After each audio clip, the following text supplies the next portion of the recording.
आषाढी एकादशी सोहळ्यासाठी लाखो वारकरी पंढरपुरात दाखल झाले आहेत.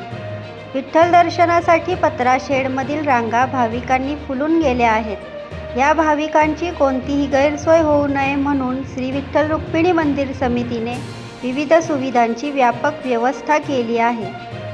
दर्शन रांगेतील भाविकांसाठी मोफत पिण्याचे शुद्ध पाणी, चहा आणि खिचडीची व्यवस्था करण्यात आली आहे. भाविकांना विश्रांती घेता यावी यासाठी पत्राशेडमध्ये बसण्याची आणि आरामाची सुविधाही उपलब्ध करून देण्यात आली आहे. आज चहा आणि खिचडीचे वाटप सुरू असून उद्यापासून सकाळ, दुपार आणि रात्री अशी 3 वेळेचे मोफत भोजन मंदिर समितीमार्फत दिले जाणार आहे. हजारो भाविकांना या सुविधाचा लाभ मिळणार आहे. रांगेतील वाढती गर्दी लक्षात घेऊन मंदिर समितीचे अधिकारी, कर्मचारी आणि स्वयंसेवक भाविकांच्या सेवेसाठी तैनात आहेत. दर्शन प्रक्रिया सुरळीत पार पडावी आणि प्रत्येक वारकऱ्याला कोणताही त्रास होऊ नये यासाठी समितीने विशेष नियोजन केले आहे.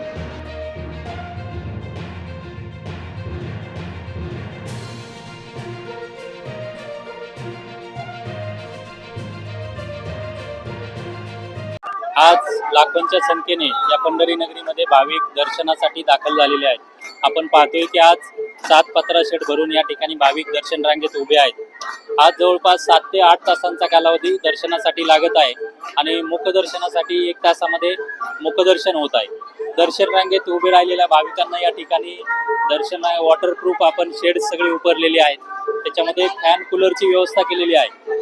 भाविकांना दर्शन रांगेत शुद्ध पिण्याचं पाणी, चहा, खिचडीचं वाटप हे मंदिरे समितीमार्फत करण्यात येत आहे.